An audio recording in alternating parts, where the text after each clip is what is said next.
Good evening, everybody. It's me, Paddy from across the Shuck, and with my guest tonight, which is Petey Grizz. We have the old fella Judd in the top corner. We have Dan the Sackman bottom corner, and this is just a real easy-going chat about Pete Grizz, who I follow religiously. I watch all his videos. Don't always commentate. That's bad me, but I watch all his videos and have done for well over a year now, I think. But let's get started. Pete's going to tell us a little bit about himself and how you get into knives and where you are now in your Well, knife life. thank you. Thanks, Patty. And I'm going to continue to call you Patty because I like Patty. Yeah, that's fine. Uh, but yeah, it was just weird when this pandemic thing started. It was uh, the Christmas before the pandemic. I had gotten a gift card for my brother, and I used it to buy a Evo 18, Swiss Army knife. It's like the Wenger Forester, but made by Victorinox now. And that got me in my foot in the door, and I started checking them out, and I started buying a couple used ones, and then next thing I knew, the floodgates were open, and I was just I went insane. Within like 3 months, I probably went from 10 to 150 knives, and it was insane. Like, it was very fast. And then I started the channel when I started doing research and finding out that a lot of the info that was out there in the commonly cited Swiss Army knife things was kind of not so reliable all the time. So I started doing my own research, and then that's how the show started. And that's really how I've gotten here, just one knife at a time, and really bored during the pandemic with a lot of time on my hands. Did you like knives before that? See, I did, but I wasn't a knife like enthusiast. I was somebody that used the knife every day as part of being Yeah. into an outdoorsman, being a hunter, a fisherman. I always had a pocket knife. I carried a Kershaw like Leak Forever, Uh, uh, the CRKT. I don't know, that famous one everybody carried for a while, the Tonto blade with all the holes drilled out in it. I yeah. gave it away to somebody recently, but yeah, I Uh, wasn't big on them though. I just I would have a knife until I lost it, and then I would buy a new knife, yeah. basically.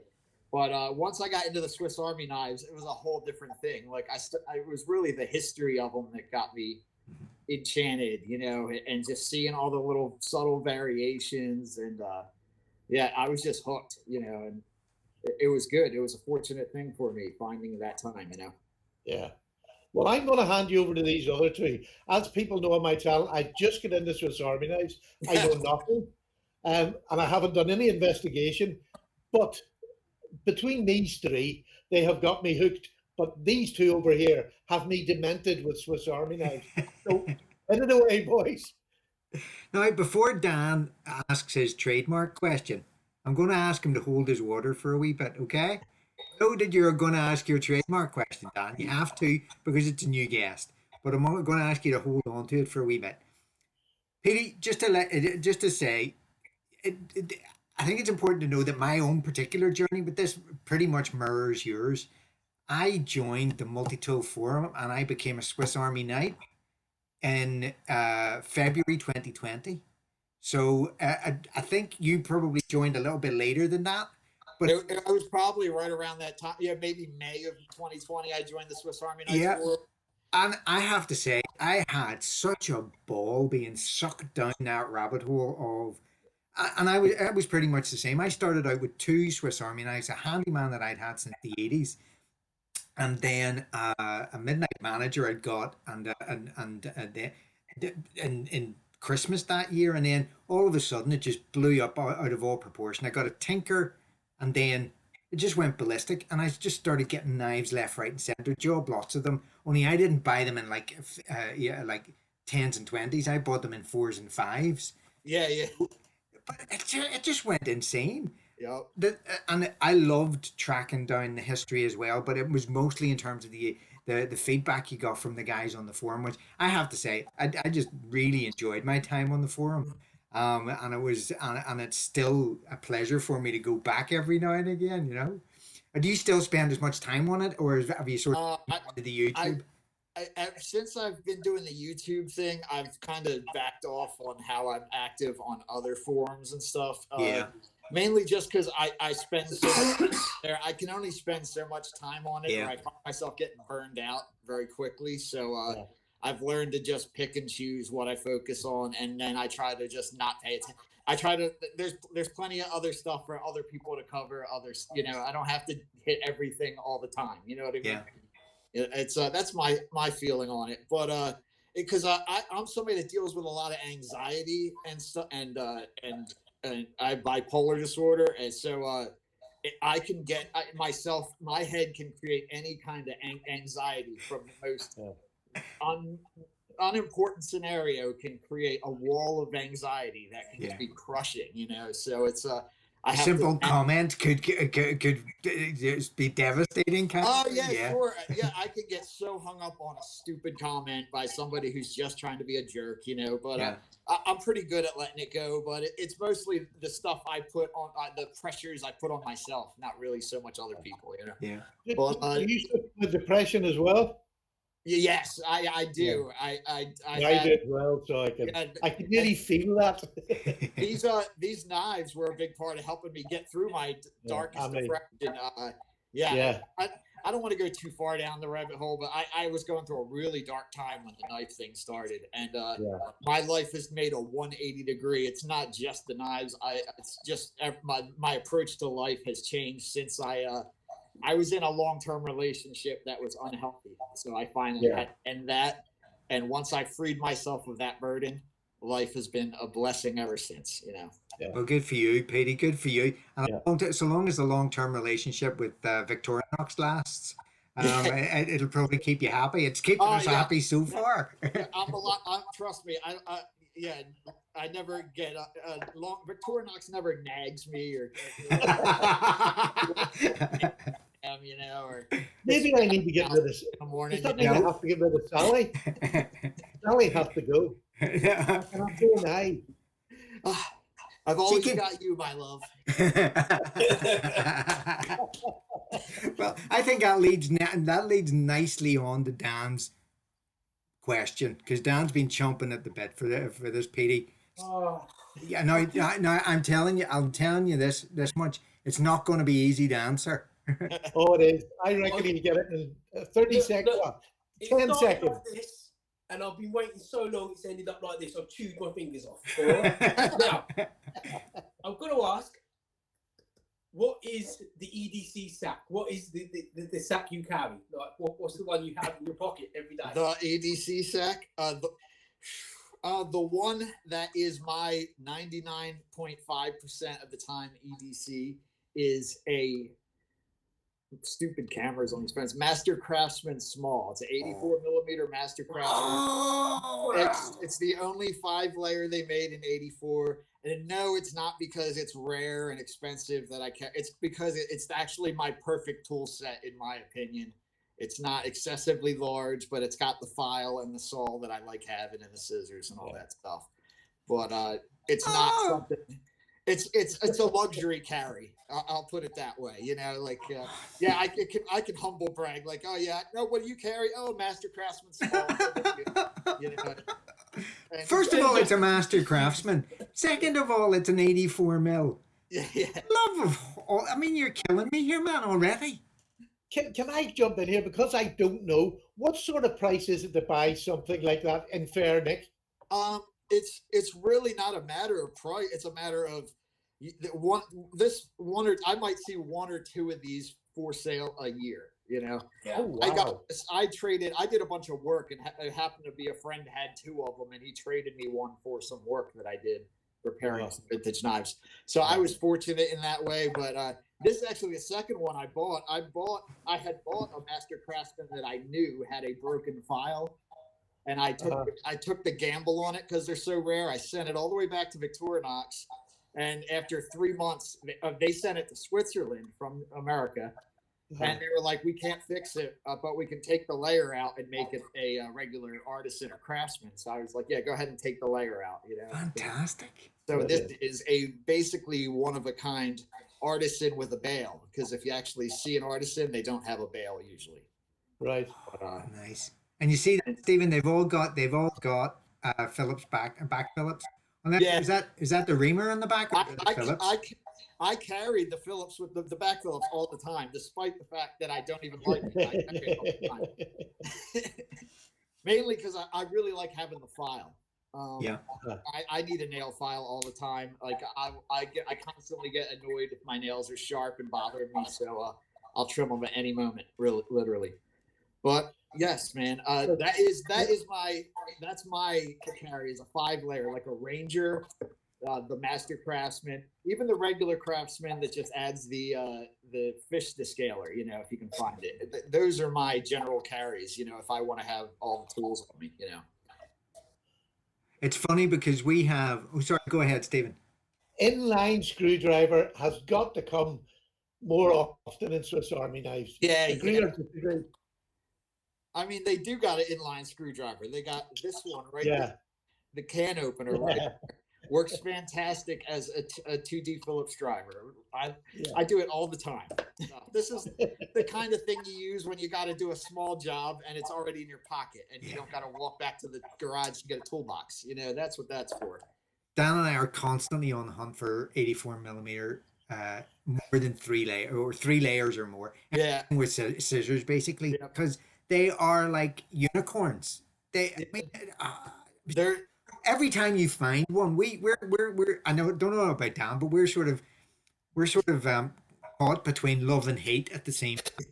No, just love. Just love, man. Well, Justin, at least he shares, Dan, doesn't he? At least he shares it. Yeah. I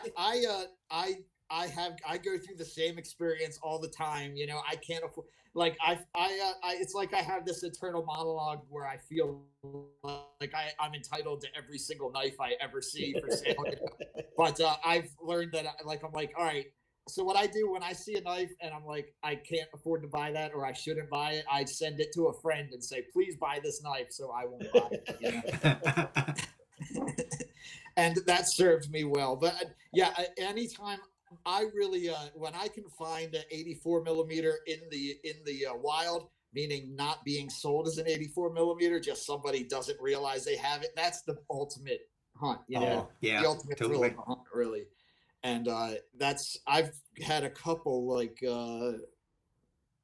this one here. This was the first 84 millimeter I ever got. It's a Huntsman Small. Yeah. So it's The video on it, it's an absolute crap. But This is it's what virtually brand new, isn't it? what's that? It was virtually brand new. Yeah, this one was on. Yeah, it's unused. It's got the factory edges, and you know, I don't know how well you'll be able to see it, but it's Look at that polish. yeah, it's brand new basically. Yeah, this is like I call them Father's Day knives. You know, a kid gets his dad a Father's Day gift. Dad says that's great, puts it in a sock drawer, and then 50 years later, at an estate sale, it finds a new life. You know.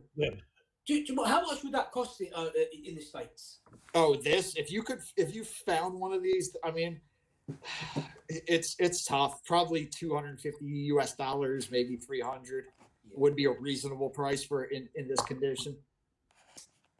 Yeah, so I'm never going to own an 84 millimeter at those prices. Yeah, neither do I. See, that's when they come up when you find one in the wild, meaning that the person they're just listing. They just are cleaning out their grandparents' junk drawer, you know, or storage shed or something. They find a Swiss Army knife, and you'll find I found them I bought a salesman for $9. This one right here is where is it? Right here. Oh, This I paid $9 for this Oh, salesman. come on, you're killing me. Yeah. But it's just pure luck, you know. So It's and the salesman is a lovely one. The salesman, oh yeah. It's like the Climber Perfect. Claw, but it's the Super Tinker, but shrunk down to 84 millimeters. yeah. It's there really is something about the 84 millimeter ones. The size is just perfect, in my opinion. Like Well, it's so pocketable. It just, I mean, the 91 is a nice knife in pocket, and granted, but those 7 millimeters for some reason just make a difference when it's because it'll go into a coin pocket if need be, or it'll slip and nice and easy in the bottom. yeah, that quarter inch makes a huge difference. Absolutely, yeah, totally. It's funny, I've started carrying the Super Tinker, and I think it's absolutely fabulous. and I was never even a scissors man, but I'm actually enjoying. I've actually used them, Yeah, and I love it. I have to say. I love having the scissors on me. I'm the kind of guy I like having the tools on me, even though I know deep down I have no reason to need them. Yeah, those 5 layers. Yeah, yeah, 5 layers. Yeah, it has to be 5 layers now. But I mean, here's like something more recently. I just did a video on this knife yesterday. This is a cool German I have. Jagdmesser, hunter's knife. It's about 4.5 inches in length. Was that the Othello? Was it Othello that you called it? Yeah. Othello, yeah, it's got an Othello stamp. These Puma is famous for this style of knife. Puma Germany, and Yeah, they make lovely. for one for a while, and finally found this one by Anton Vingen. And but Germany makes so many great knives, you know. Yeah, I was going to show you. This is the one that I got off Dan. This is that 84, 85 mil? Dan, was this an 80? Sorry, was this the 85 mil one, the German one? It's a lovely spear point, that. Really lovely knife. The only thing I don't like is obviously that's at the back of it. But what Petey likes is the beautiful little clip point. Yeah, man, love And it. it's lovely. That's all brass, isn't it? That's brass. Liners, brass. Yeah, liners. brass liners. Yeah, all Yeah. brass liners. Nothing on the scales, and they're in mint condition. Mint. It's a nice knife, that. Widely expensive though, off Dan. As you might guess, Dan, he got it for free. Keep that in the down low. Yeah, no, Stephen doesn't pay for much, in all fairness. Yeah. Yeah. He has to put up with us, so he pays one way or the other, Dan. Yeah. Well, yeah, it's true. It's true. So, Petey, yeah, I suppose the other aspect of it, how and why did you get into the modding and restoring of them? Just because I knew I could. Just like when I was an electrician, my skill set has always been like, if I can see somebody do it, then I can do it. So and that's exactly what I did. It was just I decided there was a combination of tools I wanted that wasn't available, so I just made it myself. And I realized that it's not that hard to do. It's just having the mechanical understanding of how the knife has to be put together, you know. And What was the combination of tools, as a matter of interest? it was I think it was just a saw and a file. It was a Spartan with just a saw and a file with no scissors that a friend wanted, and then I was like, I'll make that for him and give it to him, you know. And the funny thing was, after I promised to make the guy the knife for him, which I was going to give it to him for free, he got mad at me 2 weeks later for not because asking me why I didn't send the knife, and they cut me off and stopped talking to me. And that's how things go on the internet sometimes. Oh, no! All right, dude. He's mad at me because I didn't ship the knife. I'm like, I'm making this thing for you for free, so what are you mad about? Oh, some people. Yeah, you can't win them all, man. No, this is the truth. This is the truth. Yeah, no, because it's funny because I started modding after, I don't know, it was probably about 6 to 8 months after it'd been on the forum for a while. And when you look in the mod squad posts enough, you do get an idea for. But I don't have a background in like Danny yourself in putting these things together. The most I've ever done in terms of building stuff is putting Lego kits together. So. But in all honesty, a sack knife is a wee bit like a Lego kit, you know. Well, it's like Meccano. Yeah. It's a modular system for build your own knife adventure, basically. That's a beautiful way to put it, Pete. That's a beautiful way to put it. But it's just been so much fun putting it together and mastering each of the little bits and pieces, because the number of cock-ups that you make along the way, you learn so much doing that. Dan and I were laughing our legs off because I was trying to put together a yeoman over the weekend that Dan had acid etched all the tools for me and everything, and it got me a set of G10 liners, so it would be a wee bit special. And I got it together, it was all looking good, and then I got to the painting of the pins, The first strike on the bleeding pins, I bent it. Whole thing ruined in one fell swoop. You know? And I suppose, I bet you've been there. But the worst is when it's the last pin. You're setting the last pin. yeah, And at the end, the pin bends inside the knife, and you got to drill it out and start over again. It's a nightmare, you know. Yeah. But it takes. I always that's then that how I got into doing the mods and repairs was then I had one person that knew I built some mods. He asked me if I would repair. He has a large lot of thousands of Swiss Army knives. Wow. That he bought back in the early 2000s from the TSA in huge lots. And he was like picking out the really good ones that had needed little repairs and seeing if I could fix them. So I was like, the only thing I ask is that I'll tell you when they're done. I do not want you bothering me, asking me every other week, is it done yet? Is it done yet? Is it done yet? I was like, it's going to, because you have to have the patience of an angel dealing with these knives. Like, if you're a little frustrated because that pin isn't setting right and you whack it too hard and smash the scales, you know, it's like, so anytime I start to get annoyed, I just set the thing down and I walk away, and that might be it for a couple of days before I come back and decide, all right, I finally want to mess with this monkey again. You know what I mean? I'll vouch for that. I will vouch. I did that the other day, and you just walk away because sometimes it's tears. Otherwise, you get that last little bit and the next step is just completely destroying a one-of-a-kind knife, you know, so it's just not. And that's really the point for me for fixing them, is that I'm trying to save these ones that are on the edge of, like, you know, somebody throwing them out, and like, well, I can take that and turn that into a knife somebody would be proud to put in their collection. So that's the point, you know.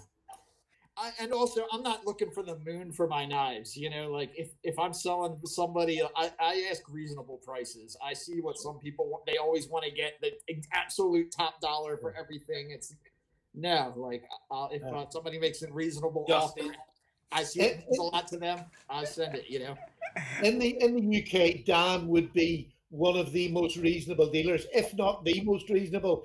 You don't overcharge for anything. Nothing. Me and Justin keep telling him, put your prices up, and he goes, no, that's enough. Yeah. No, I had somebody recently. I posted on I had sold a Climber small for $125, and somebody told me that called it price gouging. I was like, price gouging. I was like, go out and find me a Climber small for $125. Yeah, that's exactly. a perfectly fair, reasonable price. So, you know, it could. I definitely haven't got there. Over £100 for a Swiss Army knife isn't in my brain. I haven't got that. I'm not there yet. But you're not. But you haven't. You're not thinking it right, Stephen. It's a vintage Swiss Army knife. It's like one or two of a kind of Swiss Army knife. It's the same as you would do for a case or for a GEC. It's while it's not. It's a different kettle of fish altogether. We're talking about that level of rarity, really. But I would quite happily pay for a vintage charade or something like that, a vintage. I would happily pay that price, or an old case, but I just haven't got it with Victorinox yet. It just doesn't. Everybody's got their own price for everything. Yeah. In my head, Victorinox are still a very budget thing. I haven't got that excitement to get a really old one yet. No, I have the same feeling about case. When I see the case prices, I can't justify that because I know Rough Rider makes a better knife. So. I mean, I bought a Tony Bose. Now it's not Tony Bose; it's a case-made one, but from their custom factory. I paid 200 for it, £200. I'm quite happy to pay it. Yeah, but I think you're right, Stephen. It's you have to get your head around it, and when you're from a different angle in terms of your collecting, it's weird because I mean I collect Swiss Army knives, but I've never made the leap to the vintage ones simply because I know that it is a black hole I may never come out of, Petey. So I mean it's you know because you'll probably be able to speak to this if you get. I know. I've seen people on the forum who are, you know, have to have every year of soldier knife from 1920 onwards. Yeah. That could break you. You know? Yeah, you could absolutely, and well, it's also, you notice they pick the 1920 onwards because they're the easy ones to get. You know, if they Easy. wanted to have, if you want to have every soldier knife, you're talking about an 1890, a 1902. Exactly. You know, you're starting to get into big money stuff. You know, so they go, yeah, it's 1920 and up. Yeah, it's like, but why though? It's so arbitrary to me to be hooked on collecting every year of a knife. I just don't understand it. You know, maybe it's not for me, but yeah, I don't have this completionist mentality that I have to have everything. I just pick and choose at a pure whim what I want. You know, Yeah. it's just an impulse, basically. Like, wow, that's cool. I'm going. You know, It's probably a healthier way to do it, because I know myself that there is a sort of compulsion about collecting. oh yeah, So that but I've managed to keep mine the more modern sacks. So I think the oldest one I've got is something like 1972 or something like that. So it's everything above that, mainly because they're affordable, and also because I'm not afraid of, if I get a knife that's only about 20 to 30 years old, not afraid of taking it apart and either restoring it or putting it together in a different combination of tools or something like that. So it feeds a different sort of direction for the compulsion, if you know what I mean. yeah. No, I know people. I know guys that like. I feel like I got to be their counselor to like help wean them off of buying Swiss Army knives. They're like, "Oh, did you see? I missed this. I can't believe this sold for $30 last night. Oh my god, I missed it. Why?" Like, okay, you missed it. What are you gonna do about it? It's gone. You know, one thing I tell people never do is never look at the ones you didn't buy. You know, just Yeah. if you didn't win it, let it go in the past. You know, don't get hung up on the fact that you didn't get that deal because you were at work and couldn't be at the auction or whatever. You know, it's not worth it, really. You know. And it's no different than whatever you collect. I mean, I've more Yeah. sort of more modern knives, and people, they'll bring out a new modern knife and then 5 different handle materials for it. Mhm. And people want to get all 5 of the, why Yeah. would you want 5 of the same knives? I don't get that. Or like we always joke about the super steel stuff, you know, the guys that get their super steel knife and the only thing they're going to do is open the box. Their next super steel knife comes in with it, you know, when it replaces it, they're steel, you know. Quick, that's all. Don't Yeah, worry. you go ahead. Dan, why are you so quiet? Oh, I was just listening for once because Pete's interesting. He's worth listening to. When Yeah, you talk, trust me. I'm like, I will keep talking if nobody tells me to stop talking. So You're in please, good. if I'm going on, let me know, please. We're all the same. You're in good company, Peter. You're in good company. so Pete, what these guys will know, and anyone who knows me or my customers will know that I just love customization. So like you build yours, I like doing it as well. And I made one the other day, and I'm quite an experimenting person, so I didn't just make a normal. Let me find the here. That's the hardest thing is finding where the camera lens is. Oh, isn't it just, mate? So I made it's an Explorer I made. So, but I hold on, let me get to it. So I put you can buy these coloured liners. So we've got. Oh, what are they? G10 liners? Yeah, I've got some red, blue. Oh, and that's one, cool. Yeah. That's beautiful. Yeah. And, I've seen that. I love those colored liners too. Those are so cool. and one's carbon fibre, not carbon fibre. One's a fibre one. What three are G10 and another one's I think some sort of fibre. So then, but I put a nickel coating on the blade. Yeah, they look like stone washed almost, or yeah, some are stone washed, and then what's bloody hell? A copper plate. The stone washing is amazing. Oh yeah, that looks beautiful. I love that you got the Put it over the other way. That's it. So this is copper plate. These are oh, dirty. So these are dirty nickel. So that's why I acid wash them, then I nickel plate them, then I sand them back down again. This is nickel wash. These scissors are stone washed, so they're then put in this. They're acid washed, and then put stone wash. They got a very nice dark color to them. Yeah. Yeah, and then on the back, I done and all the liners are washed in different colours. Oh wow! And then everything I do is I don't like but I really it's so much fun, isn't it? There's endless stuff you can do if you want to start customizing the knives. I just Yeah, I don't have any good customs on hand, really, but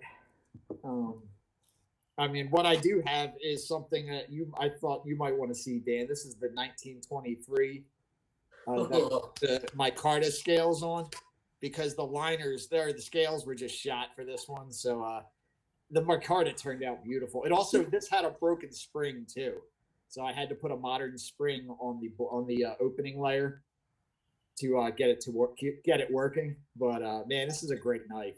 And Did you make- is it still in that? Is it still 91 millimeter pitting? This is an 84 millimeter. This is like 84. and this would have been a 205K, I believe, is the model number back then, Right. something like that. But it's got the solid screwdriver. Big, love the bail.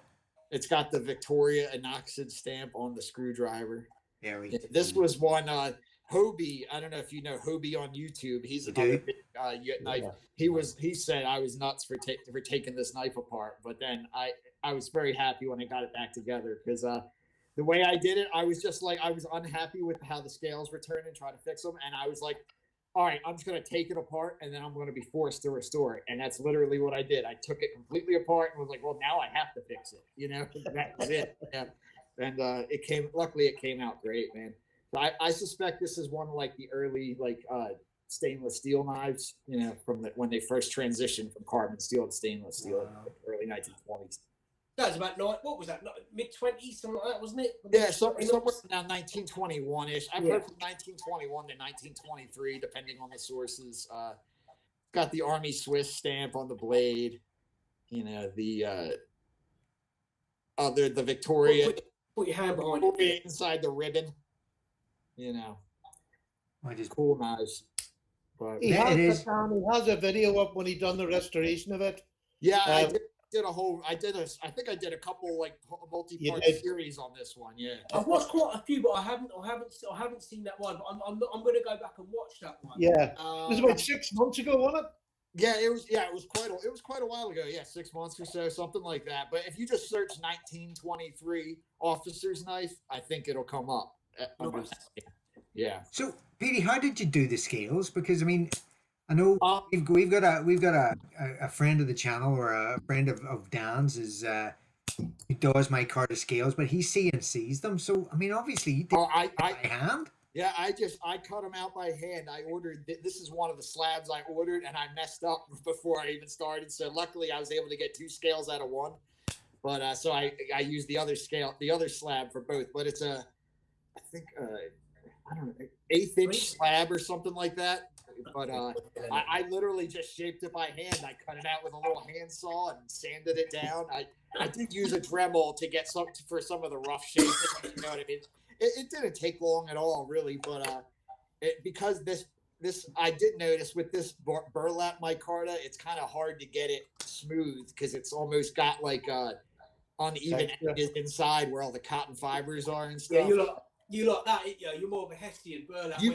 You can end up chasing your tail where you finally realize, oops, I went too far and now I'm screwed with the micarta real quick is the problem. Yeah, because you actually get down to the thread and then fiber. Yeah, you think you're just about to get it flat, and then all of a sudden you realize you've already shaved below the pins, and you got to start over. These are denim, Stephen. They're denim micarta. All right, Dan, that's the micarta ones we get from Dan's friend, who's in Germany, I think, or something like that. Oh, nice. Yeah. Has it got a metal inlay? is yours metal? Mine isn't. Look. Maybe it is. Oh, mine is too. Good grief! Yeah. It looks like a metal inlay to me. I never even noticed. Yeah, It's a little glass. I've got a similar set I got from DLT Trading, but it doesn't have any inlay. But it's that same exact size across. It's just hollow. It looks like they used them scales and put the inlays in it or something. Yeah, it turns out burlap micarta is particularly hard to work with because of how dense the fiber is. With the linen, the cotton micartas and stuff, you can get much smoother surfaces on. You know, I think it's a good replacement. It's a good stand-in because it's got the similar rugged look. It's got the fiber look to it. It's broken up. It's a similar color. It's a little darker. The original scales were much more orange looking. Unfortunately, I don't have something with fiber scales nearby. Right, hold on. Yeah, I do. Right here. So this isn't a Victorinox, but it's something with these Oh scales. yeah, I see it. Yeah. You Uh-huh. know, the same kind of material that would have been on Victorinox knives. So That's very red, though, isn't it? Yeah. it's a killer color. You know, I was happy with how it turned out because I carry this knife all the time. And another thing I did with it is I put the bail on reverse so that the blade can't close on the bail. All right. When the bail's down this end, if you just flip the knife, Make it the tip bail, over, yeah. put a chunk right out of the blade. So That makes sense. Yeah, I've got a 19, I think it's 1950s Dutch Army knife, and that's got the fibre scales on it. I'm just restoring it now. I've been doing it for months. You know, one of those jobs that you. I've got one on my shelf back there. I wouldn't be able to reach it now, but I know it's got the really dark fiber scales. Yeah.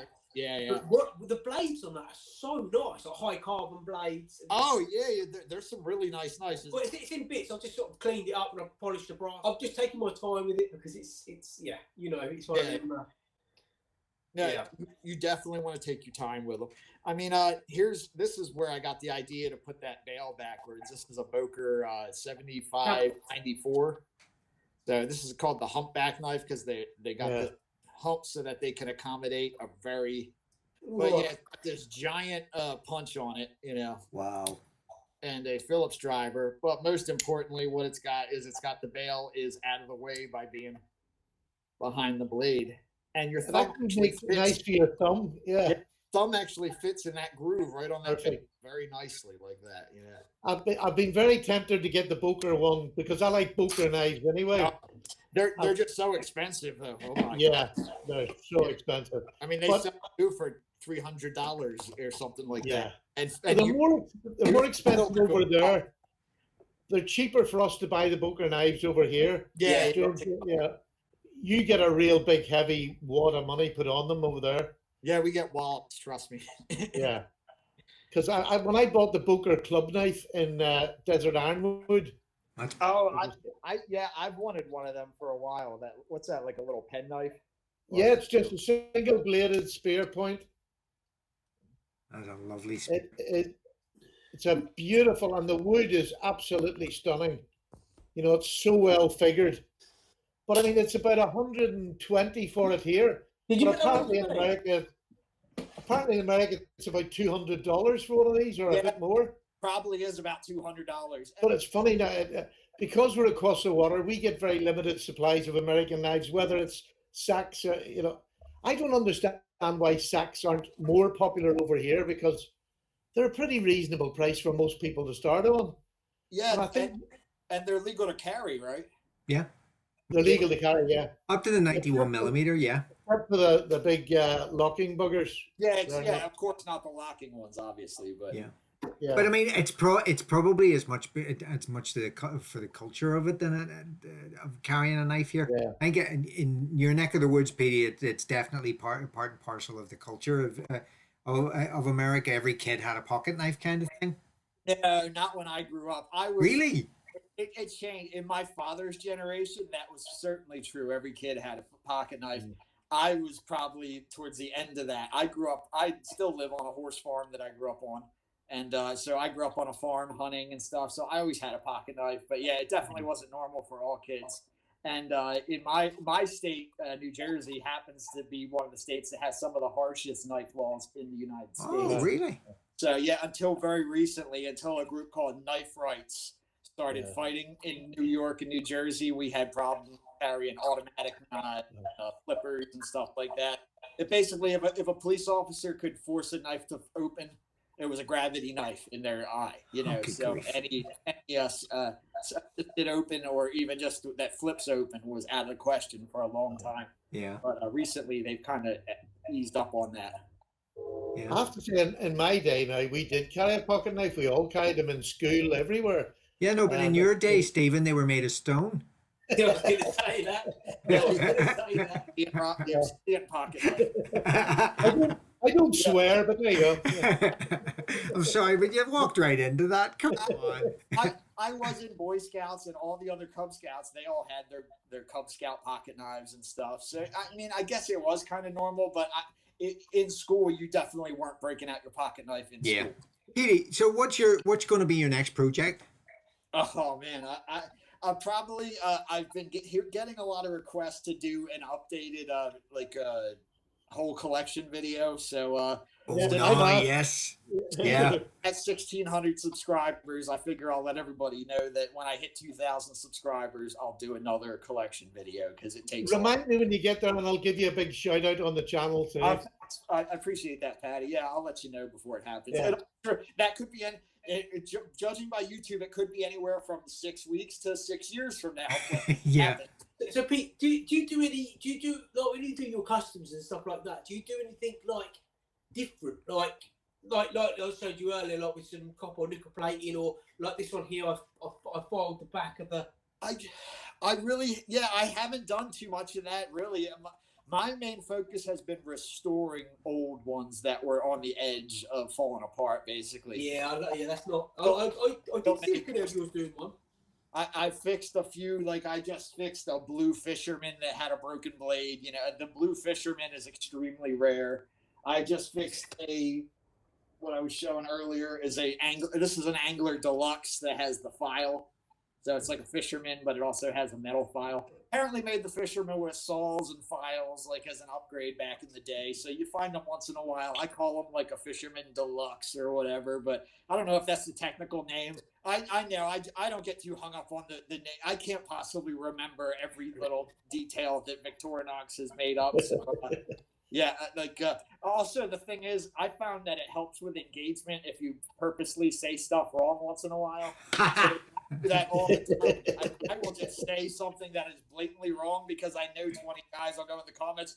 Actually, 1997, not 1844, or something like that, So it just gets the engagement up, So you're giving away your secrets here. I'm saying use them, man. Use it. I just pretend I've said something wrong when I know obviously I'm thick as champ and I don't even look for it. And sometimes I'll get three pages long worth of a response to it, and I'm going, thank you, because I really appreciate it.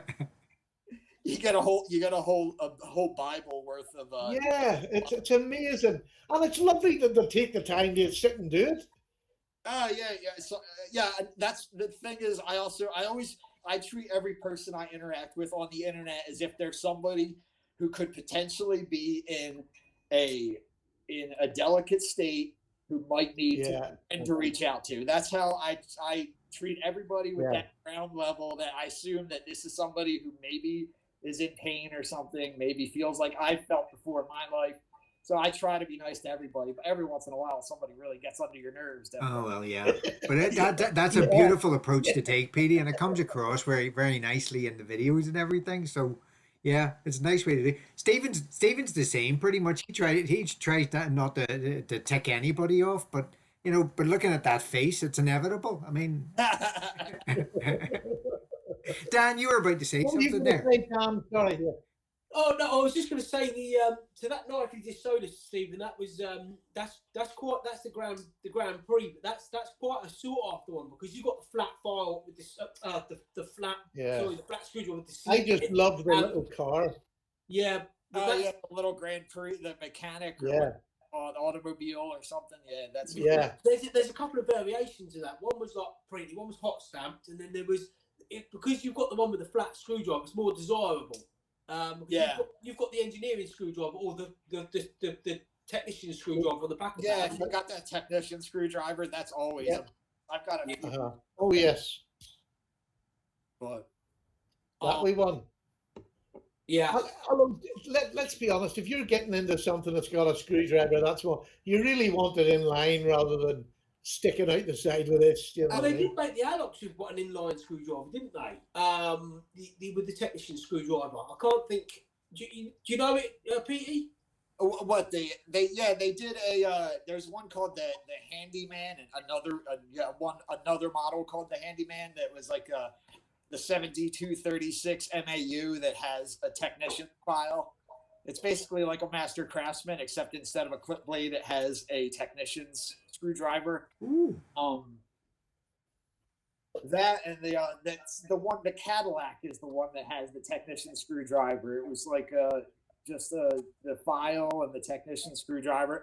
I prefer the inline screwdrivers, just like Steven was saying. I find there's 90-degree screwdrivers to be super irritating to use if you have to use them for like backing a long screw out or something like that, where you have to turn the knife a bunch of times.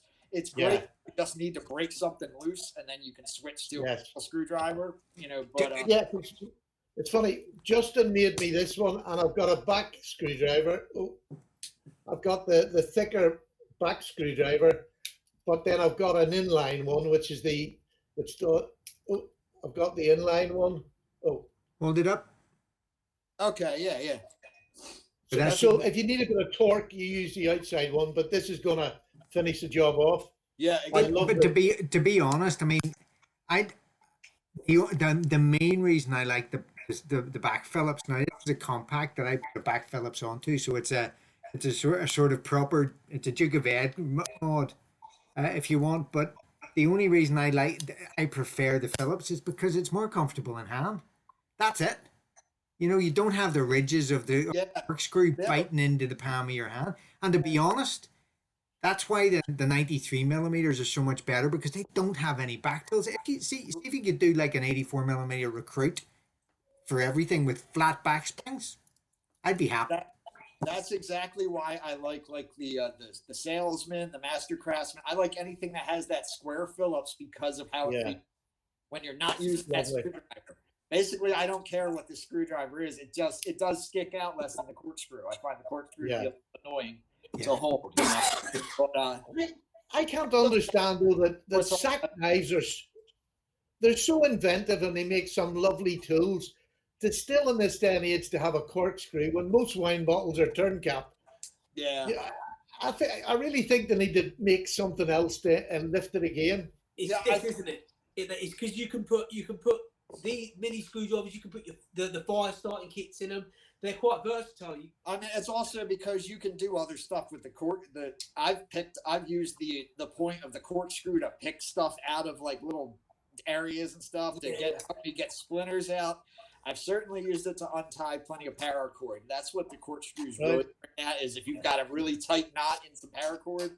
The back tools are I think they're more of a sort of legacy, or sort of relic of just the history of it more than anything else. Yeah. But do you not think if they drop the price off them, more and more outdoorsmen would buy them in the bundles? But then the question becomes, is it a Swiss Army knife anymore? I mean, there's so much history tied up with Swiss Army knives, and I mean, every other camp knife has a corkscrew as well. If you look at the Boker camp knife, and it just seems to be the form of it. It's the same way that a stockman has those 3 knives. You know, why does a stockman need 3 knives? Do you need any more than 2 plate? You know, you could argue it left and right, up and down, inside out, all day, I think. So, but if it's only got 2, that's more like a muskrat, isn't it? If it's 2 equal blades. That's a muskrat trapper. Yeah. So that's my point. It's not a stockman with blades. It's not a Swiss Army knife without a corkscrew or the back tools. There's the best stockman. That's a Dixie stockman from GEC, and its back tool is the most beautiful. Look at that. That is beautiful. And then you have the lovely clip, beautiful clip point. Whoa. And you have a coping blade or a sheep sweep, whatever you want to call it. That's the best 3-bladed knife I own. Yeah, it's a beauty. And the scales are it's like a strawberry. You could just lick it. It is gorgeous. Yeah. I love that red colored the bone scales. Yeah, covers. The elderberry jig bone has that red bone. Yeah, deep honey red color. That's a nice one too. Yeah. This is a John Primble scout knife made by Boker USA. Oh, that's a nice knife to have. Yeah, this is a cool knife. Yeah, it's rough. It's got some like factory error flaws in it, but I like it nonetheless. Like the springs stick proud in the back. It doesn't matter. The blade is kicked way back, you know, but I love an orphan knife every once in a while. Well, what's that? It's going to be a 50 to 60-year-old knife that still works perfectly. Yeah, totally. This is certainly pre-war, so it's definitely like a cool knife. It still works great. Victorinox is in an interesting situation where I always get asked about whether why they don't make this feature, why they don't do this thing that everybody wants, why they don't make Alox Evo series knives at the Delamont plant, why they don't put 84 millimeter scissors. And it's because they don't have to. They also, Victorinox is both trapped and Yeah, I can see that. by their place making these Swiss Army knives, so they can make anything they want as long as it's a Swiss Army knife, and they've got the fan base that will buy it. But they can't make it too different, or else it won't suit the fan base. So Yeah. How do you say that? Have you seen that new? that thing, I don't know what they were thinking with that. I think it's just they're trying to get into. I think they're trying to get into a premium niche collectors market or something. Is that the white? With that. Yeah, horrible. It's called the Off-White. It's called Off-White, there we go, yeah. Victorinox Off-White. They collaborated with some artist, and I believe the blades are supposed to be shaped like the Swiss Alps. It's very, very weird looking knife. It's 429 pounds. Yeah, $500 knife, $500 US. No. $500. There we go. It's yeah. No And words for it. But then do you see what I mean? That I think we've just proved the point right there, because we are for knife aficionados or whatever, enthusiasts. I think Peter used the right word, and we know what a Swiss Army knife is supposed to look like. The minute that they go off a little bit, we go up in arms. At the same time, people complain saying they want them to do this, they want them to do that, but then the second they do it, there's the other people that don't like it because they changed something. You know, they really can't win either way. And the thing is, they don't have to. They're the biggest knife maker in the world by numbers of what they sell. They sell more knives than any other company in the world. Yeah, you can't fault the business model there, right, at all. What else do they need to do? Pete, what's your next plan? What's your next? So you've been doing all these reviews and this good stuff and building, making, repairing with your friends. What's next? You might ask, what do you see yourself doing next? My next project, what I'm really working on now is recording an album. I'm writing an album of all bass guitar music. I'm working on the drum tracks now. Fantastic. So that's my main focus right now. Although I'm still going to be doing the knife things. The knife thing is going to be kind of on cruise control for now. Right now things are going all right, and I'm kind of once I've got some once I get my music stuff straightened out, then I've got some more plans for the knife channel. But I'm going to keep plugging out. I'm not going anywhere anytime soon. That's for sure. This is I'm stuck with this for life. But yeah, I'm going to keep working at it. I'm quite happy with where it is for now. I like it just growing slowly. Early on, I made a push to get enough subs, but I just kind of let it be organic and be its own thing, Exactly, that's the way to do it. Well, look, on behalf of me, I've thoroughly enjoyed meeting you. And I want you to come back on in a future video. It'd be lovely to have you back again. Thoroughly enjoyed it. Judd, Dan, it was nice meeting you guys. Absolute pleasure. Absolute pleasure. I hope I didn't talk too much. No. Don't worry, I can edit it anyway, Peter. No, you might not even be in it, Pete. I said thank you for showing these 84 millimeters. Like in the UK, we've got some people with them, but they've locked them in their cupboards. And I'll tell you, no. I'll tell you no word of a lie. If you want to see a photo on a dark evening, you have to knock on the wizard's door 3 times. Do a special dance, and then phone call. Another one. Here's another one. You're killing me, TD. You're killing me. I'm sorry, I had to. It's just thank you so even more, Pete. Yeah. Stupid 84 millimeters. I literally have a box of them.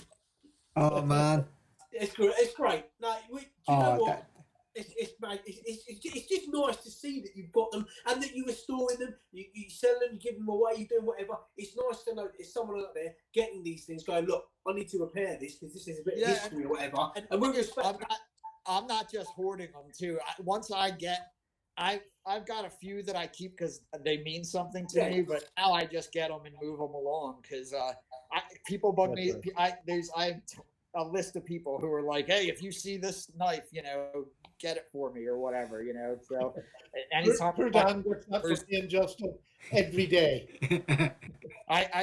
Anytime I find one, I try to make a friend's dream come true. Fantastic.